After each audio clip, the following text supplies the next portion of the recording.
Hello, everyone. Welcome to a new episode of Everything EPL, your one stop with the latest action from the Premier League.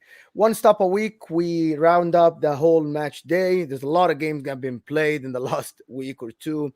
Games everywhere, midweek, end of the week, FA Cup, Carabao Cup, a lot of games. But we're here to talk about the Premier League title race, top four challenge, and the great relegation escape from Norwich and Newcastle.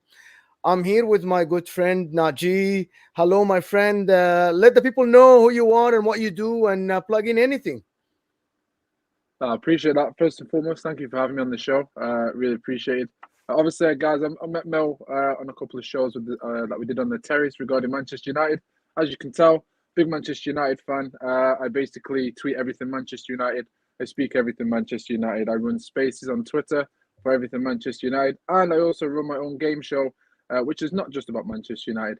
On football, which is every Sunday. It's on my channel. So if you want to subscribe to that, it's Sonshine 47 on YouTube. Just make sure you've got a space between Sonshine and the number 47. And hopefully I'll catch you down on Sunday. Thank you for having me, bro.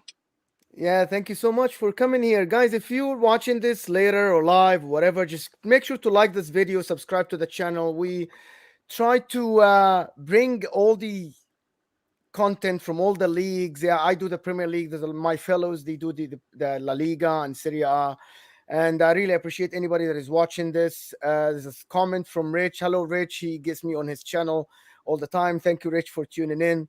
So we'll jump in right ahead. It's a lot of games happening, lots of stuff. There's one place to start, to be honest, Najee. It's Stamford Bridge. I know that you're a Man United fan, but that game showed us how different the top three from the rest of the league are, to be honest. Like how deep this Chelsea squad. We can talk about the game, the tactics, and all the stuff, and the back four, and Conte playing with seven defenders and one attacking mid and two forwards, but it didn't work out. You're like, he tried to defend as much as he can, but the brilliance of Hakim Ziyech just showed in the game. Like was madness, right? Give me what Yeah. you thought about why Conte did this. Was he scared to lose instead of he wanting to win, or what happened?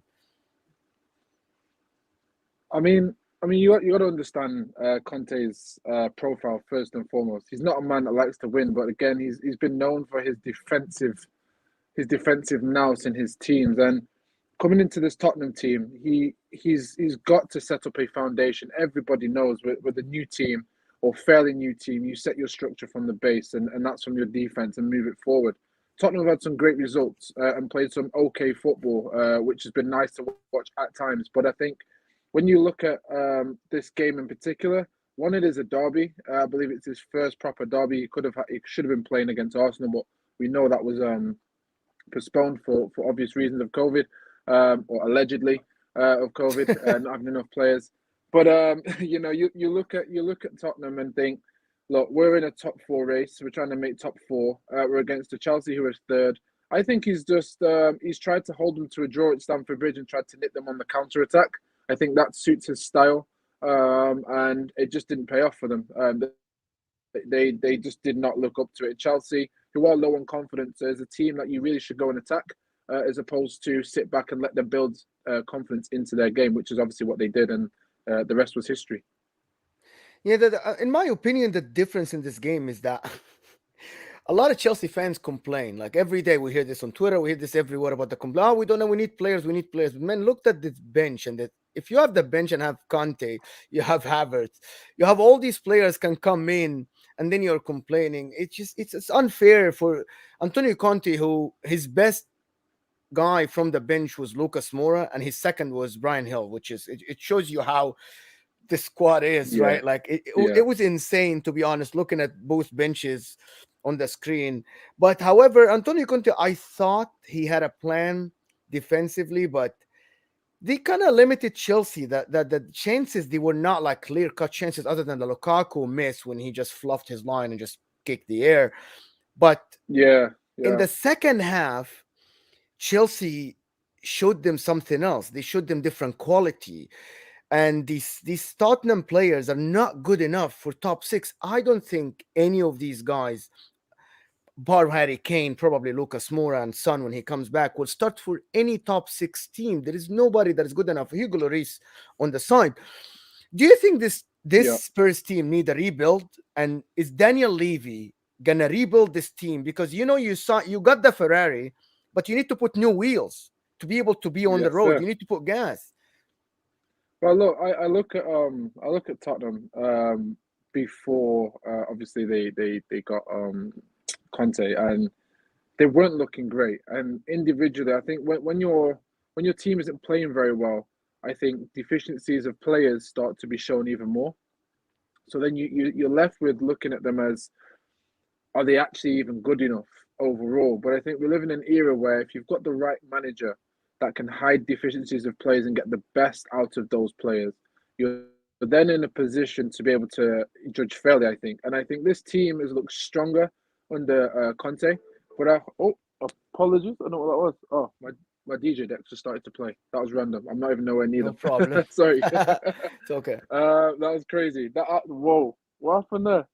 That's mad. Apologies. Anyway, moving on. Yeah. So Are they good I enough for think with top four? Conte, Are they good enough to represent?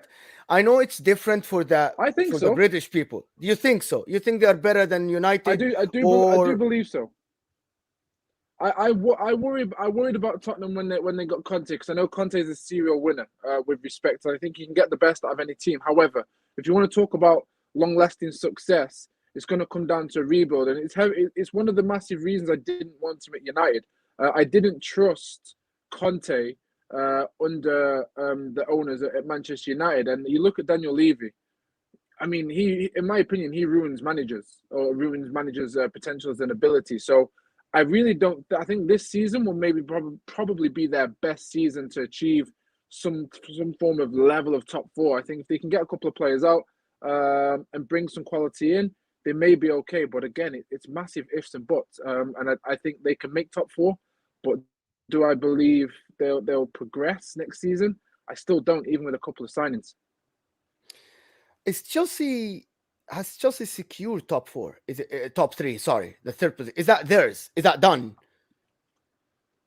I mean, personally, I'll be honest. I called it maybe about 4 or 5 weeks ago. I said I can't see Chelsea making third position with any strength. I just think they're up and down at the moment.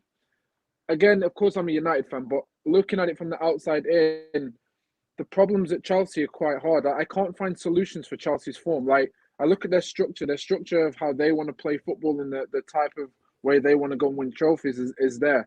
The manager they've got is incredible. They've spent an incredible amount of money on Frank Lampard's team, and obviously Tuchel's taken massive advantage of that. I look at them and think, what is it? You have your striker. With respect, you could have had any striker you wanted to out of the top ones that were available, bar Haaland, etc. And you're not really pulling through with your striker. I just genuinely feel like the players that may be leaving, like Rudiger, and you look at Christensen, I think there's unrest in the dressing room because they've been a massive part, especially Rudiger, of Chelsea's season so far. He's strong, he's colossal, he's a massive leader in that team, and I think when you know a player like that may be leaving, I think it can mentally affect your team, and I think that's why we've seen up and down performances. Do you think people are Something worried? psychologically must have. Do, yeah. I believe Do you so. think the players are worried?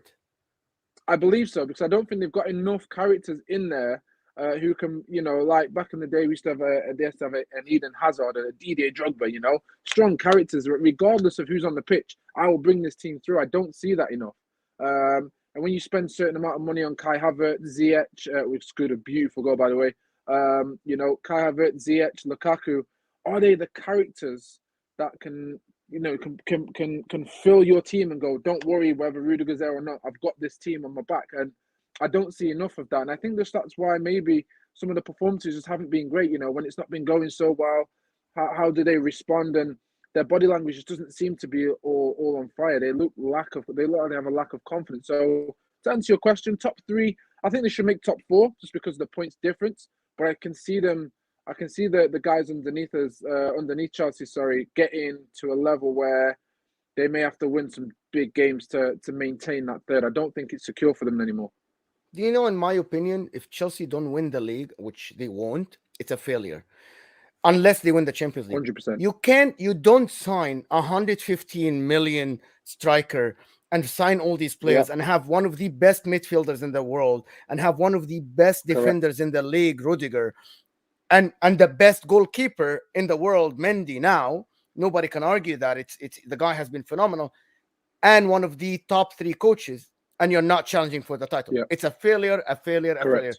No Chelsea fan can come and tell me we're not ready. Yes, you had two injuries on the sides, the most important, maybe the most important players, but Tuchel in this game proved that he can utilize the players. He was just stubborn and wanted to play the same formation every game Yeah. without his wing backs, which showed that change the plan a little bit, it might work. And it worked. Yeah. They dismantled the Spurs team. So I'm going to move on Yeah. You to have to your adapt. team. Exactly. I'm going to move on to your team, Man United. Let's I go. have to ask you some questions. And first of all, let's talk about the game from the tactical point of view and how that something happened in this game. I thought that it was different. Fine, suddenly you're controlling the game. Not only controlling the game in terms of ball position, but controlling the tempo. Again is Brentford. And I got people told me that I said that, to be honest, Ralph Ragnick got out tactics by and you we were there to get out tactics by Yeah. Thomas Frank. It was because it was so easy for the Brentford players to get the ball, a counter attack, and just cut through this midfield and the defense. Yeah. You don't have to have ball position to be tactically superior. You can play on a counter attack and be tactically superior. However, Correct. in this game, Man United, to be honest, they controlled the tempo. They limited West Ham's attacks. Harry Maguire had a good game, to be honest. Varane didn't have a bad game. And I thought that this is the Man United that we should see with the quality you have. These are the tactics that maybe this guy can bring to the club. We know that he's not going to stay here past the season. He's going to go to the consultancy job. But Yeah. this is what we should have seen. Did you see this as a progression or did you see this as a blip? I saw it as progression personally. In the last couple of games, yes, the Brentford one was shocking, and although we won, I give credit to our victory more so, not on the fact that we played well, but the fact that Brentford ran out of steam and couldn't maintain what they were doing for the whole game, which allowed us to then play our game. Whereas this time it was completely different. West Ham only had, I think, one of their main players out. Was it Diop or the centre back? No, Diop is Potentially, not they're the a very, main. very strong team. Their starting lineup was actually on the field. It was nobody. It's only Ogbonna was missing, I'm and he sure there was hasn't played for a while. Ogbonna. There we go. The defender. Apologies. Yeah. So to me, I mean, I rate Ogbonna. And again, there's no excuse when you've got a team. Not saying there's an excuse for to lose, but there's nothing to hide behind for West Ham. They came in the team with a better form. They've come with a point to prove with respect. They've been great against top sides so far. Um, it was set up to be a very difficult game for Manchester United, where they could not let West Ham play their game. And with respect to Ralph, the 4-3-3 system suits Manchester United perfectly. When you look at the player profiles and the player personnel that we have, in my opinion, I think it's just the most perfect formation that we can have. Now, again, it's my one opinion of probably millions of Man United fans, so I don't speak for everyone. But for me, Scott McTominay as a DM or as a six, I will never be happy with that. And for as long as I see that, I'll always scream for Donny to play there, as he's played there for Ajax as well, as a six, and he's more intelligent in that position. However, in my opinion, when I look at the game, all the players seem to understand their roles. So the deficiencies of these players were being hidden, as I said, more often in the game because there was such a good defensive unit. Our wing backs were tracking back. Elanga was helping out Dallo, which again, Dallo was not great defensively, but it just allowed us at those moments where Dallo gets bypassed, Elanga was there to take the ball off. So we no longer focus on the areas of improvements because we dealt with the situation. So that situation no longer leads to a topic of discussion, i.e. Dallo got skinned and then they crossed the ball. It was, yeah, Dallo got skinned, but Elanga came back and did the job. We all praise Elanga and we forget about Dallo's error. So for me, I think it was probably one of the most deserved performances that I can hand on heart, and I think you said this as well, can hand on heart say that was the closest I've seen to a Manchester United performance. And I'm happy and proud to say that because I'm very, very honest as a fan, where I will say, if I don't think we deserve to win, I won't sit here and get gassed over the result. I will appreciate the result, I will acknowledge it and take it, but I definitely won't sit here and go, we deserve to win that game. And that's the first time I genuinely in my heart thought that we deserved that against a very good West Ham team. And the team looked like, there was positive signs there. And all the little things that have been seen in terms of like trigger points of when to press, I was seeing that in previous games. But again, it takes time to embed such techniques and styles. And I think it's just sad because it shows how far we were behind in the previous coaches with respect to them. And that, to me, shows how far we dropped. We were playing relegation football, as I said. And the players have had to kind of group up and get there. And again, we deserve the win. Do you know, I'm just gonna tell you an opinion that people, when Tim Sherwood before Ralph Rangnick came, he said this guy is not a top coach. If he was a top coach, Real Madrid would have went for him, and Daniel Levy would have went for him. And I Yeah, still agree on this. He is good in developing players, but he hasn't had a big job. RB Leipzig was his biggest job. yeah, He can build your club. He's doing what he can with these players who I think this is something that I think that a lot of Man United fan would not like. I think most of the Man United players are playing for themselves. Nobody plays for the club. They don't play as a collective. yeah, Everybody's worried about their image and how they're gonna resell and the resale value and the salary and the contract extension and all this stuff. They don't care about yeah, Man United. And until somebody comes in and tells these players that this club is bigger than you and this club is bigger than you ever, and you will not have been this player if you don't play for this club, I don't think this is a progress. And this is the thing that we'll get from a bigger coach. Rajnik is a big guy, but yeah. he's not a I big agree. coach. No, I agree. Listen, the hype around Ragnick, any rational and balanced Man United fan will tell you that the hype around Ragnick and the excitement was nothing to do with his managerial expertise. It was everything to do with the idea of building structure at this club, which this club desperately needs. You won't find any club in the world of football, in the top leagues, even in the bottom leagues, that have no structure that will go on to win something. Football structure is imperative as a foundation to go and win stuff, and the Glazers have ripped that out from early, especially with the appointments.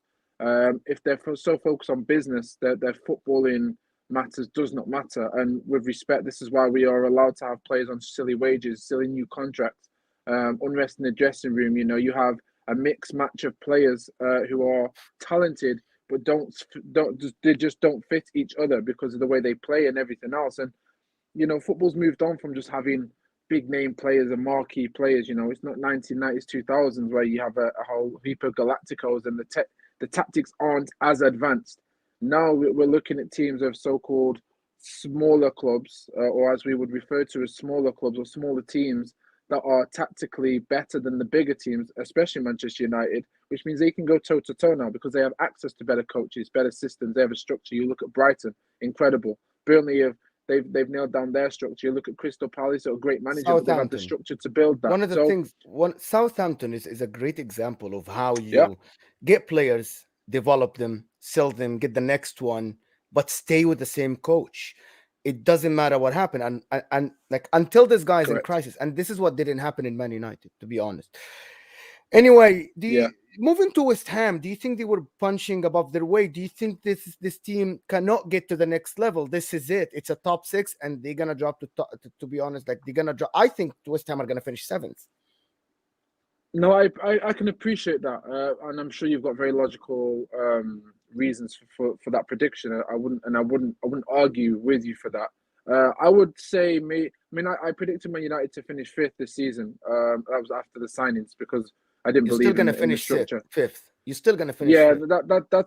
that's my overall opinion. Yeah. I genuinely believe that if we get any higher, then cool. And that's not me copping out because I don't want to say that. I'm just very honest Man United fan, I suppose. But moving on to West Ham, I think they just don't have the quality in depth to maintain what they're doing. They are one injury from a Declan Rice, which probably won't get injured, or a Mikel Antonio, where they did then ultimately they stop winning games. And I think with half a season left, I just can't see them making top four. However, I believe they deserve so far to maintain European spot or play Europa League? Of course I do. And they're in the Europa League this season. And they deserve that. And I think for a club of West Ham standard and their fans, I think they will appreciate the effort to make top four, but the confirmation that no, we need to be in Europe. And I think If they make that, then fair enough for them. Anything over sixth, I think, is a good achievement for them, a massive achievement actually. Yeah, absolutely. I think winning against Liverpool and Chelsea, but losing against Arsenal and Man United tells you how they are actually playing against the better teams better. Like it was just, it's strange to me, to be Yeah, honest. Anyway, I'm gonna move on to the top two teams. The top two teams, the gap was a little bit like 2 points. Liverpool now they're 9 points with a game in hand, and they still have to play City, but it is away at the Etihad.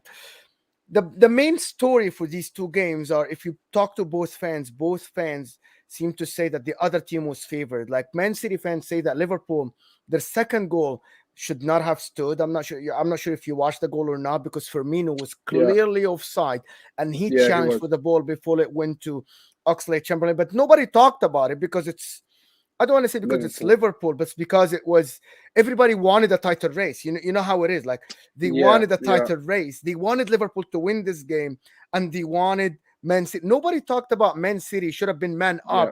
up. Two incidents that there should be two red cards. To be honest, to Southampton, even though I like Southampton, but honesty is honesty, right? But nobody Correct. talked about it because every pundit wants a title race. Every Yeah. YouTuber wants a title race, so they can have something to talk about. So, your Well, opinion. I think. Uh, sorry. Go for your question. No, that's just your opinion on two things. Number one, is Liverpool still in a title race, or this is just we're 9 points, we can be 6 points behind City, or it's or they are Yeah. actually good. No, I'll be honest. I have to show respect to the league, and having the pleasure to watch my own team dominate for so many years and the title race that we've had. You can't take this league for granted. Anything can happen until it's mathematically impossible. You're always able to do it. That's just something I've grown up believing in and watching with my own eyes. So I can't just forget those experiences. But I just have to look at what your comments regarding Manchester City and Liverpool's decisions. I mean, with respect, I'll always say there is bias, and that's even towards United at times, where decisions are for certain players just go their way, and I think that's not a foul or that's not a penalty, and there's no consistency. The thing that's consistent, which is a negative, is that there is no consistency with decisions that are given to Man City, Liverpool, as opposed to your Southamptons, Crystal Palaces, sometimes Arsenal, etc. So it makes you worry and query and ask questions. And if you have to ask questions, honest questions of, is there match fixing or is there something like that, then something clearly isn't right. If you're a neutral, I mean, if you're a Liverpool or City fan, hearing me say this, I'm a United fan. Again, if I'm very honest with my own team. I won't ever gas when I think we deserve to win. So I'm talking strictly football. Um, you can't deny that these decisions are ruining the game, and referees are seeming to not have the power anymore. It's like VAR says, and then referees do. I just think until there is consistency and until these referees are mic'd up and until there are proper football people on the VAR lines and it is used consistently, and there is some common sense used. I mean, you look at the penalty shout against Liverpool, like biology will tell you that, and you can't just run into someone and then, oh my God, there's an impact, there's a foul. There was a You know, decision a couple, I think it was about, you remember Newcastle and Man City when Ryan Fraser hit Edison and they didn't call the penalty, and it was exactly the same impact. It was the yes, exact same impact, exactly and the they same. said, you know what? It's momentum. The ball was away. This is the same. So I really have no idea why this was called as a Correct. penalty, and it looked like they were looking for it. They were looking for something to call the Yeah, penalty to kill the game off. Just let us watch the game. Do yeah, not take that away from us in the 85th minute or 86th minute. And this is something that it has happened. But to be honest, I actually disagree with you in this, respectfully disagree. It's inconsistent against everybody. If you watch the smaller teams play each other, they would tell you that, oh my God, Crystal Palace always get the calls against Brighton. Brighton would tell you, we always don't get the calls against this and that. The problem is inconsistency.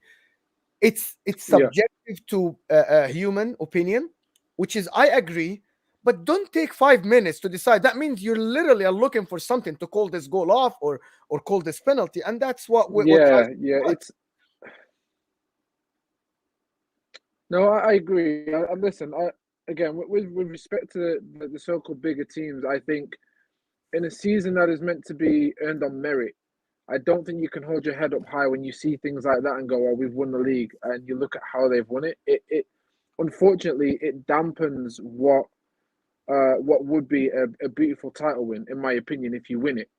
Because as a fan, you shouldn't take pride in seeing stuff like that. I know if that was my team, and again, I can't speak for the other millions of fans who'd be very biased and would be everything else. Just for me personally, I can't take pride in seeing us win games like that because it doesn't fill me with any confidence. Because I'd be lying to myself if I thought, oh, that's how we're going to win the league. I want to see, honestly, I want to see that we've earned it. That to me, that was Manchester United through and through. I look at the Bruno Fernandes situation a while back when he tried to do a 360 turn the box and he stood on the guy's foot because he was so clever. It was given a penalty. It was not a penalty in my opinion. I didn't feel pride after that because it made me feel like I can't really celebrate this win now because let's be honest, I've just seen that and we've won off that. So although football can be kind like that, when you look at the way Liverpool are a better team in my opinion. Crystal Palace held their own, but I just think is it luck or is there something more there? Because you spoke yourself, inconsistency with these decisions, and some of them are so blatantly obvious that it shouldn't even fall down to human error. It should Do you just be know the like, no, offside that's just for not a me? The penalty. offside with me was worse than the penalty. Do you know that? Yeah, yeah, It's unbelievable that the guy that Firmino jumped, challenged the defender, and then it yeah, was not called offside. It's like, when are you gonna correct. call it offside? The guy tried to hit the ball and he Yeah, missed it, and he actually affected everybody around. He affected the goalkeeper, like because he thought he's gonna get the header. It's unbelievable. But yeah. moving away from the referees, football wise, is Man City the best team in Europe right now? Are they unstoppable? My opinion, bias off.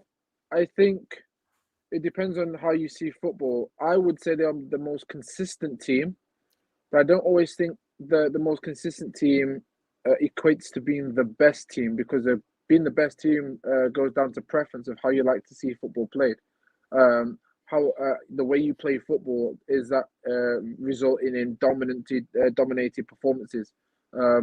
Yes, they're consistent and they're winning, but I don't think I just feel that when you step up against Manchester City, you give them a real game. I don't think there's many teams in England especially that are giving Manchester City a game. It only seems that when they go to Europe that they get a little bit nervous and shaky. And I just think it's a little bit too easy right now. Is that a testament to Pep Guardiola and Man City? Of course it is. You've got to give them respect, but I just think the quality isn't there. Yeah, I don't think there are teams that are challenging consistently enough. There are no consistent teams like you can throw it back a couple of years into the era when United were winning.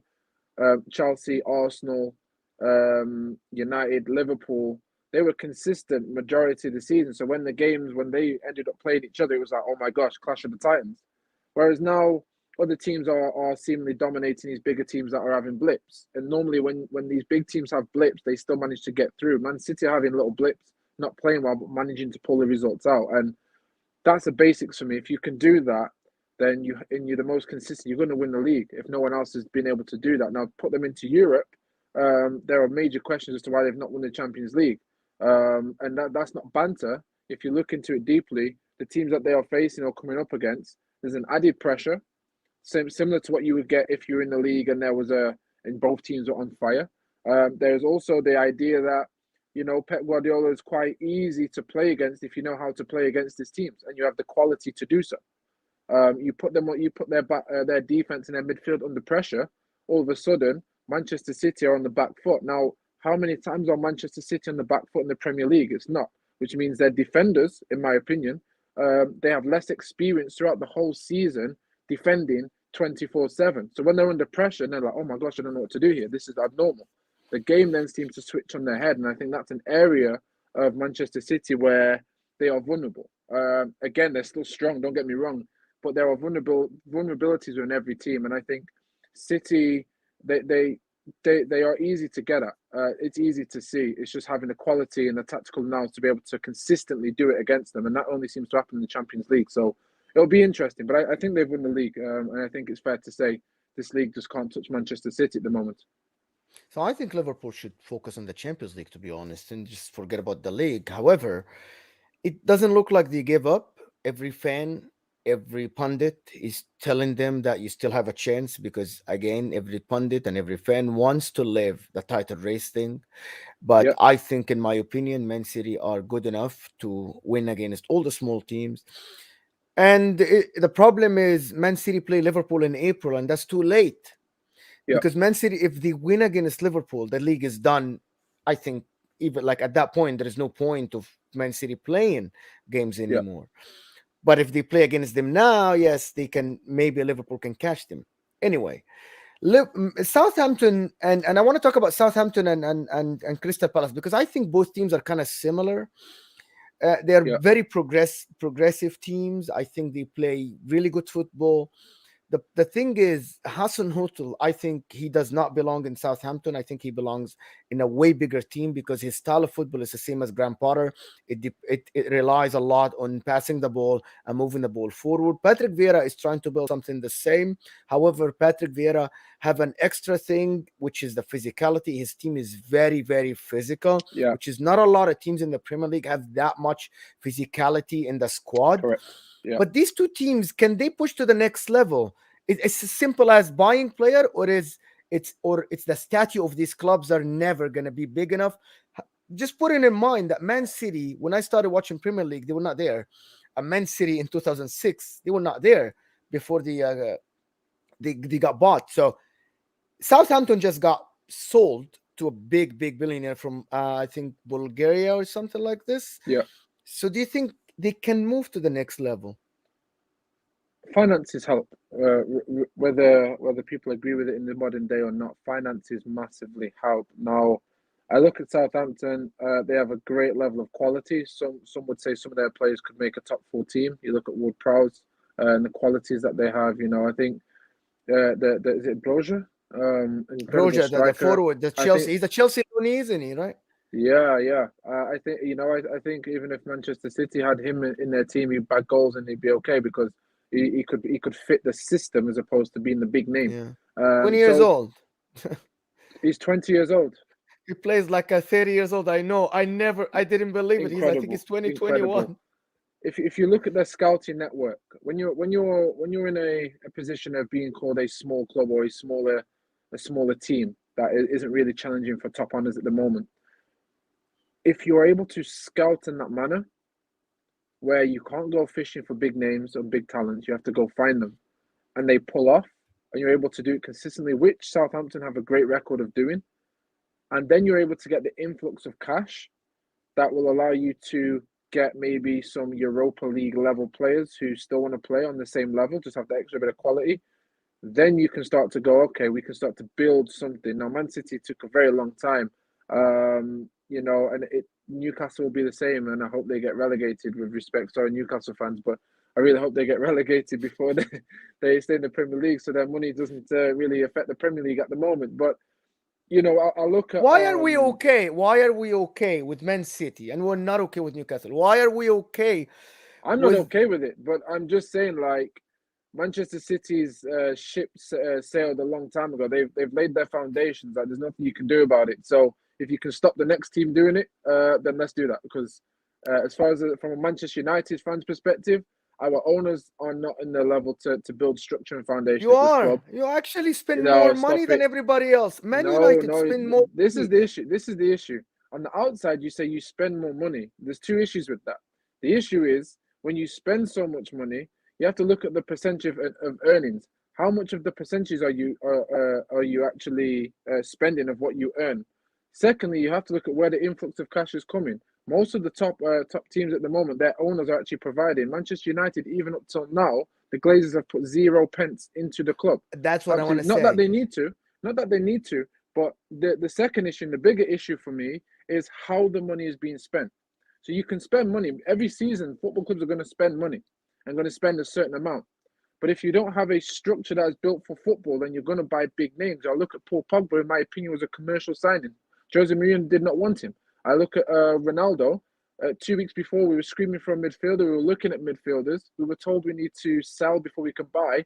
All of a sudden, 2 weeks later, we can afford Ronaldo. That's a commercial signing. So the money is always going to get spent, but it's how it is being spent that is making us suffer, because every manager we bring in has a different philosophy and a style, and they bring players in that even the manager does not want, but it helps them financially because of the media rights. Look at Pogba, Adidas, everything.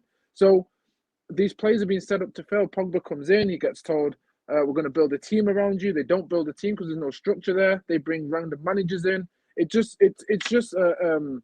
how decisions are being made. And with the finances that are there, we have bankers and businessmen making football decisions. Until that sorts out, like we said earlier in the show, Ragnick is the reason why so many people are happy, because he's a football man. He builds structures. You look at his CV, it's as good as Pep Guardiola when it comes to building squads and teams.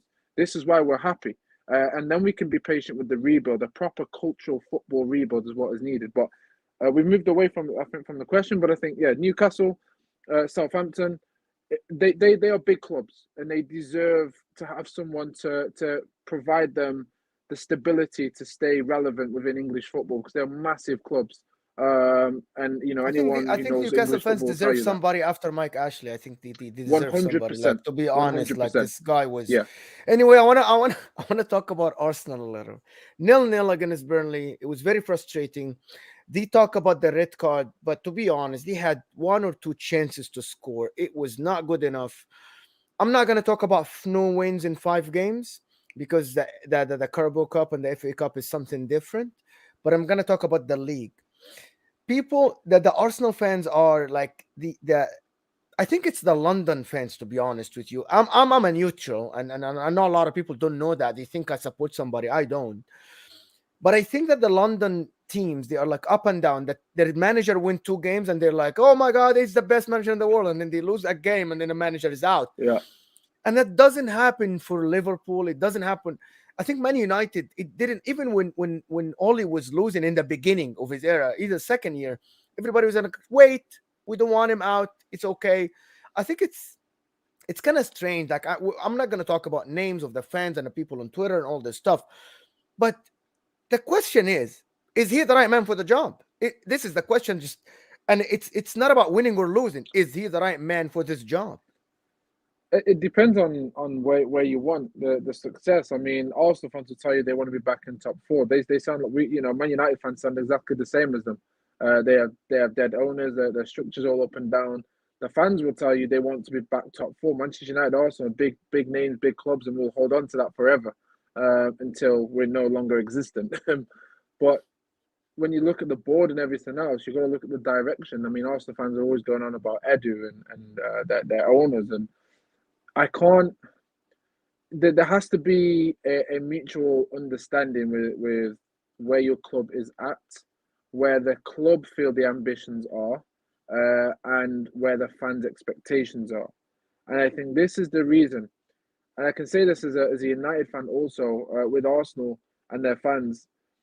A lot of our fans, because we're so desperate, and we are. I know it's sad, but the reality is we're desperate to be back where we belong, where our name should be. The clubs that, when you look at who owns the Premier League, you look at Arsenal, you look at United, those are names that you associate with top teams. So because we want it so bad, when you start to get a good run of form, you start to think, oh, there is progression now towards that end goal of being incredible again and being amazing. But the reality is, you've got to get past your purple patches and blips. And with respect to Arsenal and their fans, every season we have the same thing. They're amazing. They are back. And you spoke about the fans. The fans, unfortunately, they're setting themselves up to fail. There's this level of pride that seems to be attached. And there's nothing wrong with being proud. But don't let your pride override your judgments and reality, because you'll just get upset. And then that turns into toxic fumes and toxic energy. And then when you multiply that by 70,000 fans in a stadium, or however many they can hold, that the energies just go straight down onto the pitch, and the players don't respond off that. They're struggling. Everyone's got to be off the same page, singing off the same page. And I think if they're able to just accept where they are. Like for example, I'm not saying I'm a perfect example, but I judge myself on being balanced as much as I can. So one, I'm being honest, but two, I still have my expectations and standards. Like with the West Ham, I'm not now sitting here going, "Yes, we're back. We're definitely going to make the top four." Because the reality is, I need to see that performance against in the next team. But I need to see the areas of improvement change. I need to see the fact that I haven't got players still shooting outside the box when they don't need to.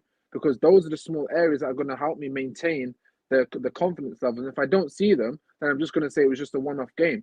Whereas I'm seeing some fans, not just Arsenal, but United as well, where they're like, right, we're definitely back. We're back on, and they're just touching the surface, and I just don't think they're being honest enough with themselves to give be honest with their opinions and judgments.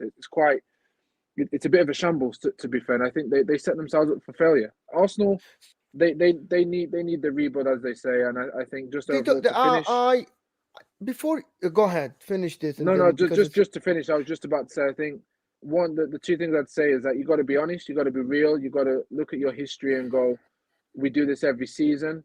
What's the solution to this? And I think it comes down to the board again, and their manager is good enough, but only to maintain a challenge for top four, not to get into top four. talking about Arsenal footballing wise. I think they have very good squad, promising, but it won't Mm, win anything today, and it won't win anything next season. It might win something in 3, 4 seasons. The problem is other teams around them are not waiting. City, they have a position free. They just go and buy a 50 to 100 million pound yeah, player. Man United the same, and uh, Liverpool are not the greatest example, but they have the best player in the world at the moment, Salah, and he's performing. The guy's performing. So, and they got Thiago, who is a serial winner with Bayern and Barcelona before. Arsenal fans need to understand that to win trophies, you'll need someone ready today.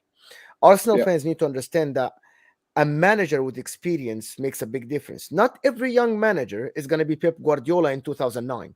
Not every young manager will be Zinedine Zidane correct. going to Real Madrid. This is what people need to understand, in my opinion, but they don't. They think Arteta, he coached under Guardiola, he's going to be great right away. And he's not. I don't Yeah, think Arteta has the experience enough to win the Premier League.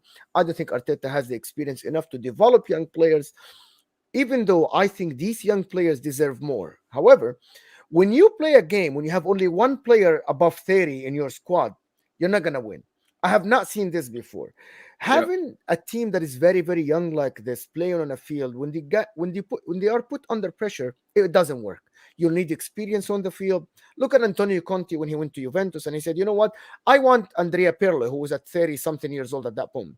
And he built everything around this guy and told him, you're going to teach Pogba, you're going to teach Marquisio, you're going to do this. It's the same. Rodri came into Man City, and Fernandinho still played most of the games when Rodri came off the bench to yeah, learn the position. While Arsenal fans and everybody want Saka, Martinelli to play today, and they want to be ready today. They want Tavares now, yeah, and then it's not gonna work like this. And this is just from experience, from what we have seen. There is not yeah. a new Thierry Henry on the pitch.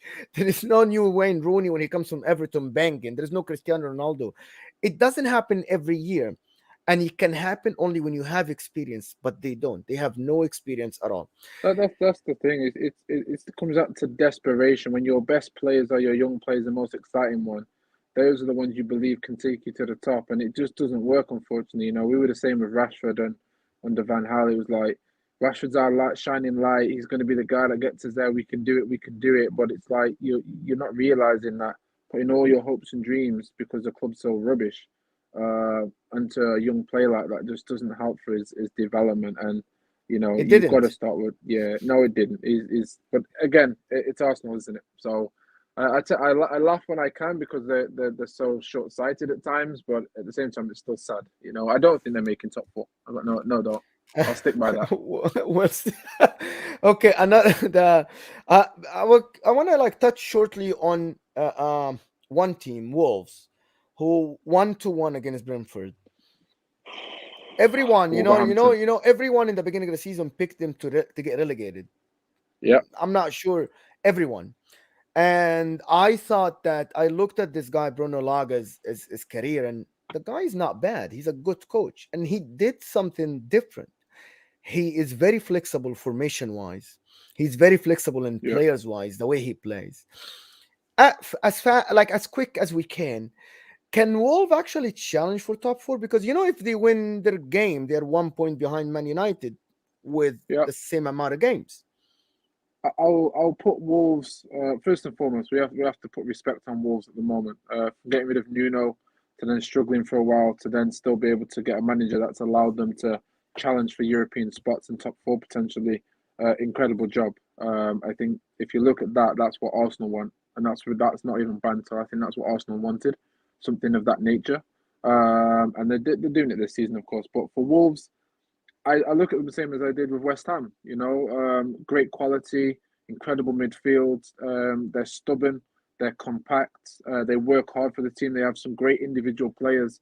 You look at Podence, and I love Podence to watch. I think he's incredible. Me But and too. more I importantly, actually you not look a at lot of people say that, but yeah, I love this kid. I This like guy him. is I so like him. good. Yeah, and I think you look at that. I mean, his turn of pace.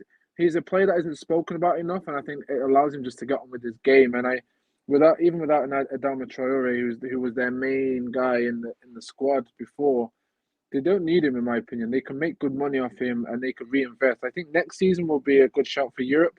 This season, I don't think they make top four. They're going to be close, of course, but I just think the quality overall, they just don't have the depth to maintain a challenge. But we'll see. I could be wrong, but well done to them. I think they challenge United for fifth, West Ham, Wolves, and United for fifth for me, and potentially Tottenham. Potentially Arsenal. Um, I think they're doing all of this without Pedro Neto. When he comes back, he's another force, but he's coming back from Great a big player. injury, which is something that is we had not known. Brentford, I think, in my opinion, Brentford are going to be another Sheffield United. If they do not strengthen the squad, they're going to be another Sheffield United. Next year, we're Yeah, going to see them struggling for it's the hype of your first year in the Premier League. It's yeah. your first season, like everybody wants to play, but then the second season they're going to have a drop, and this is unless they strengthen the squad, they do some kind of big investment strengthening the squad. One team that supposed to be when I first started watching the Premier League, it was a top six, big six. We know who we're talking about. It was Everton. Everybody knew that Everton was big six. Can they can they get sucked in a relegation battle? But if you look at the table, they're actually in a relegation battle. Yeah, 100%. I mean, it's Everton. I like Everton. I do like them. We over the years, Man United have fed them players, and they've given us a particular player in Wayne Rooney. So I have a special level of respect for Everton as a club.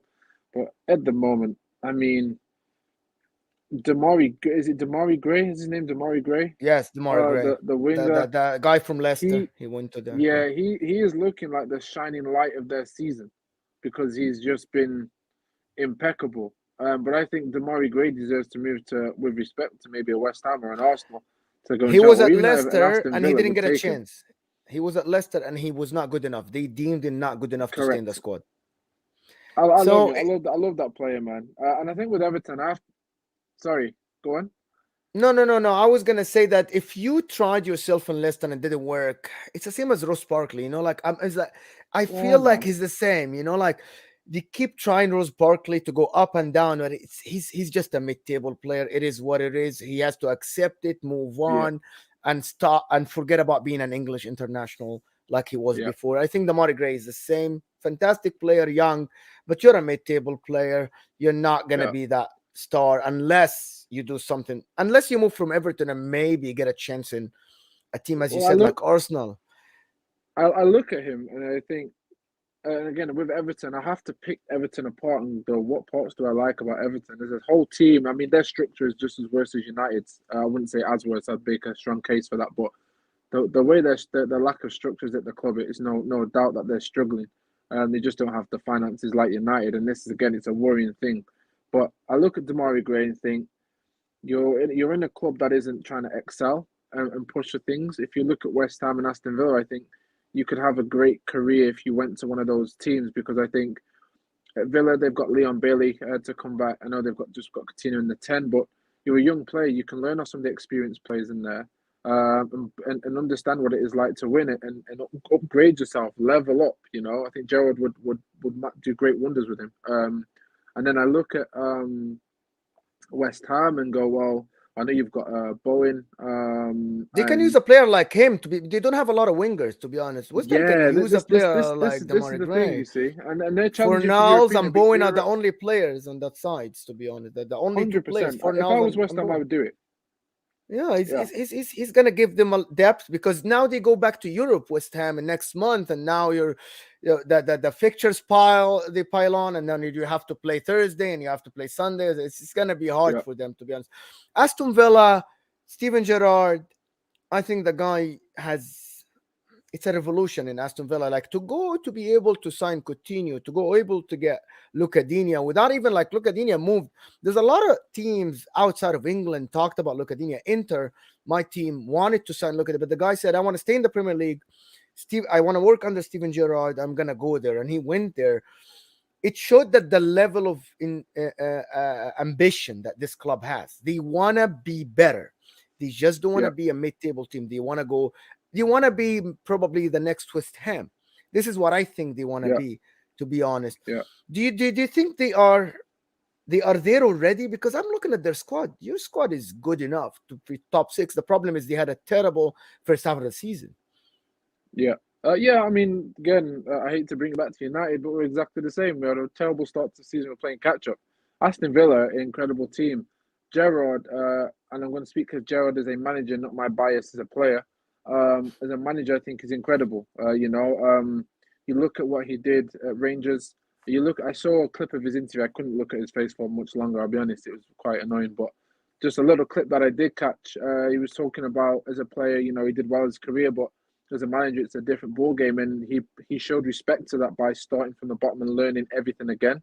And I think it shows, his nature for the game, his passion for the game is inspiring for many, not myself, but yeah, for many, it's inspiring. But I think when you've got a manager that's able to one play good football, one get the respect quite quick from players who clearly respect him, and then you look like you're trying to be serious.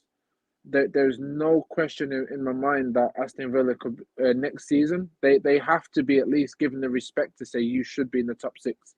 I just know they have to be. Coutinho is a great signing. I think it's the most perfect match for Coutinho considering he was a flop at Barca for the price he went. He's now working for a manager. He has great respect, has great memories, and also will be a senior figure within a very young team who haven't really won much.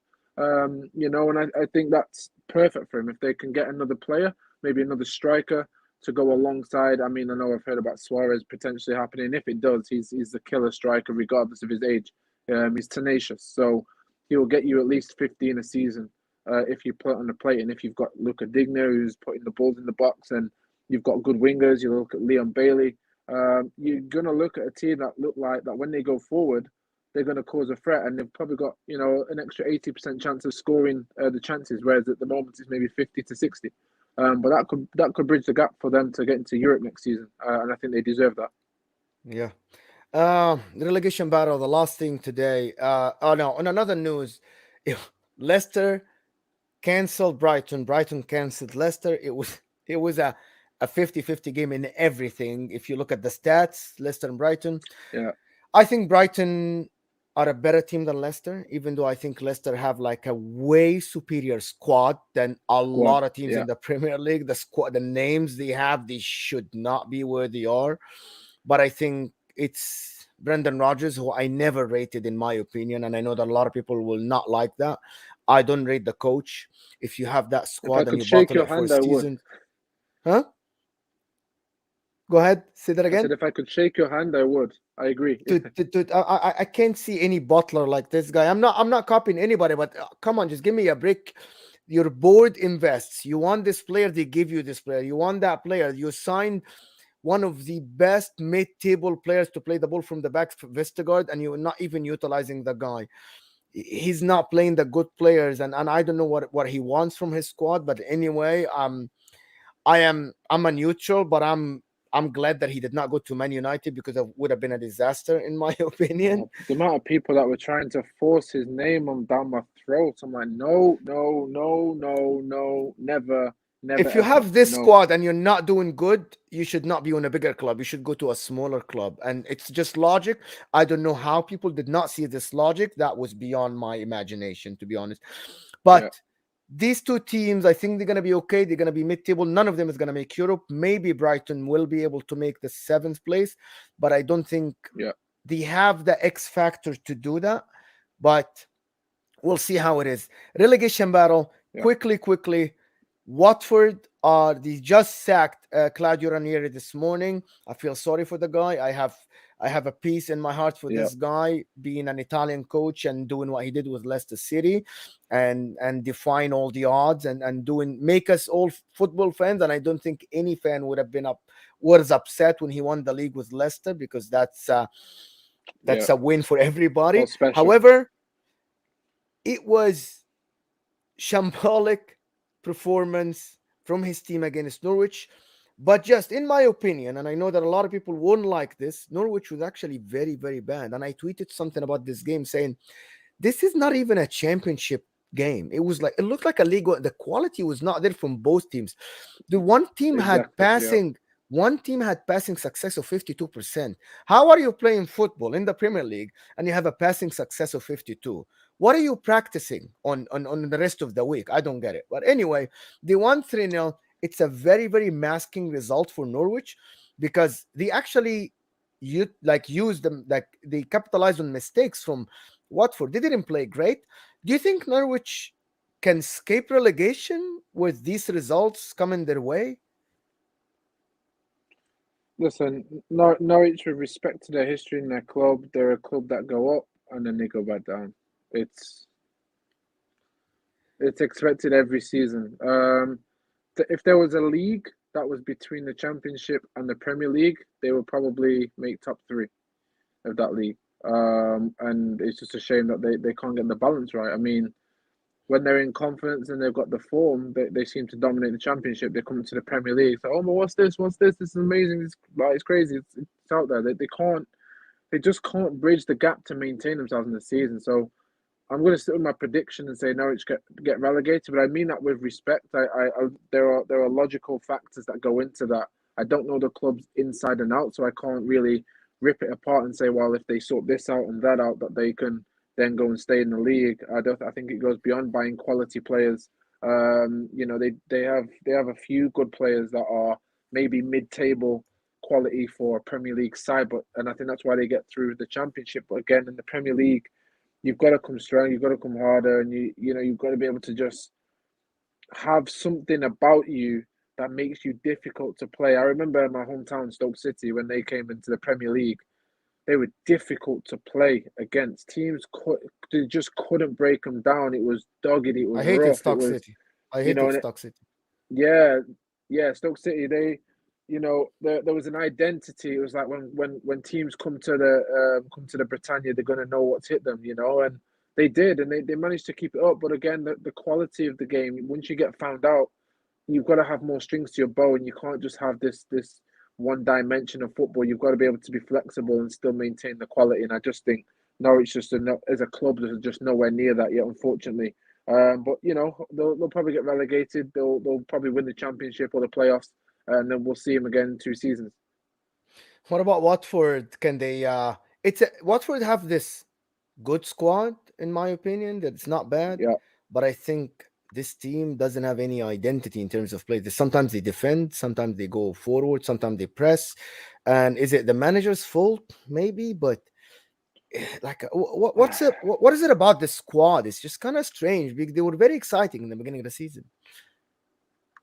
I mean, how can you have bring in a manager like Claude Ranieri? Again, it depends on how much you respect Claude Ranieri, but how can you bring this man in and then get rid of him like that? I don't know what's going on, but I think if you look at the entirety of what from the outside looking in, you can talk about the quality, but they have some great players.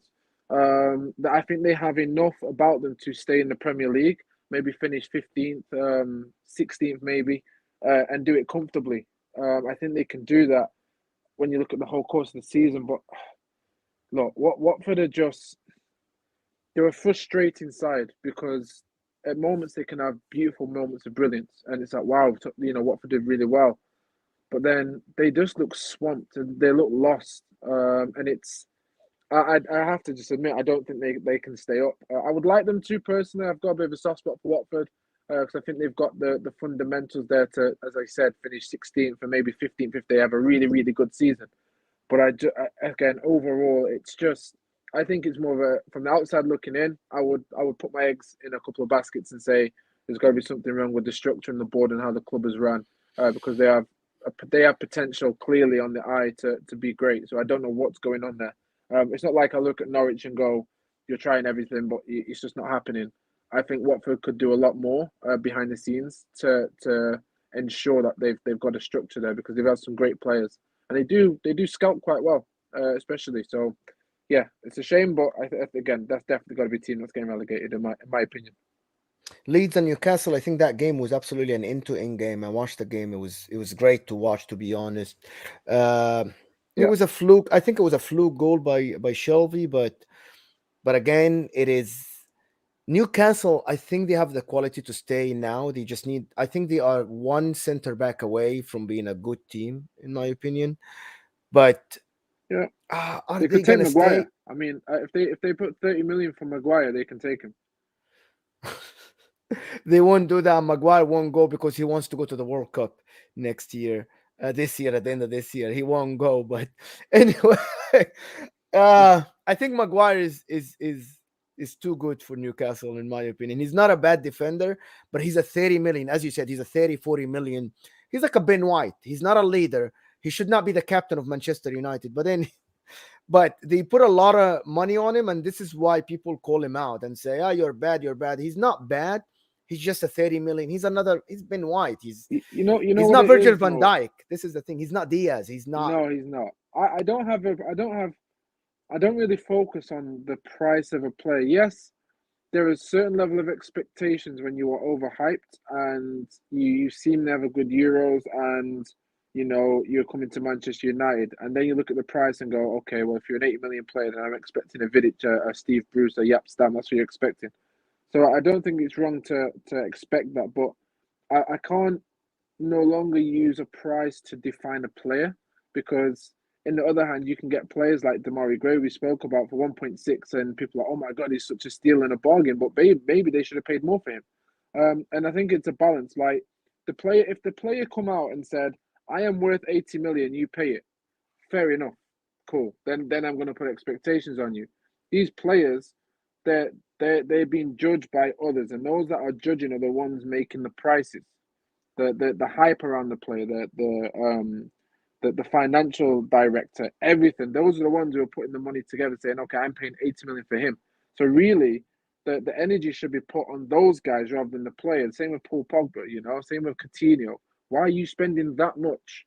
What did you see to spend that much? That is not the player's fault. That is on you. So I can't hold prices against him. But again, people will disagree, and again, I wouldn't argue with them because again, it's a lot of money. You come in to a prestige club, who are known for having amazing centre backs. The expectations have to be high. We can't drop our standards and go, oh, let's just wait and see.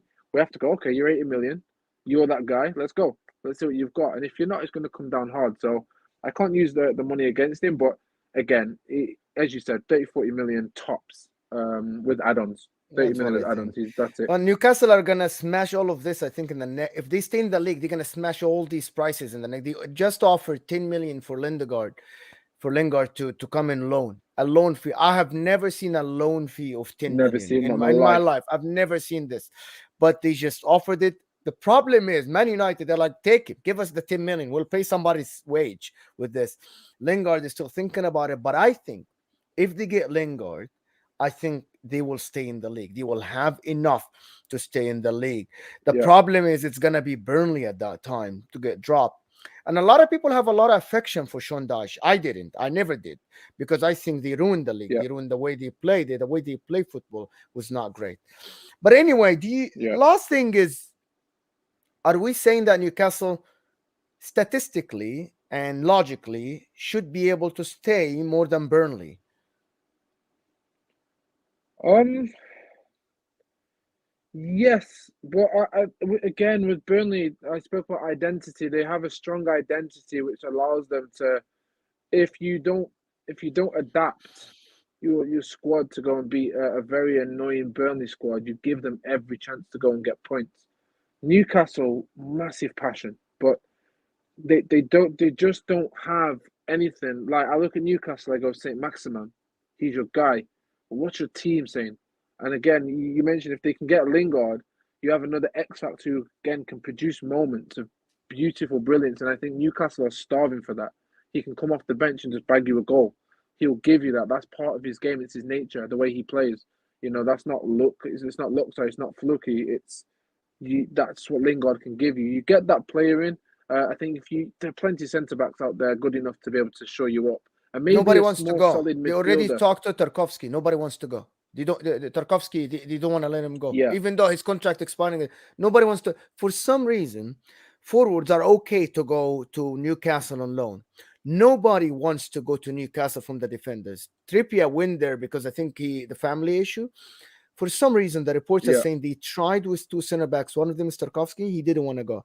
I don't know why, but I still think even if they get Lingard, they have to get a center back.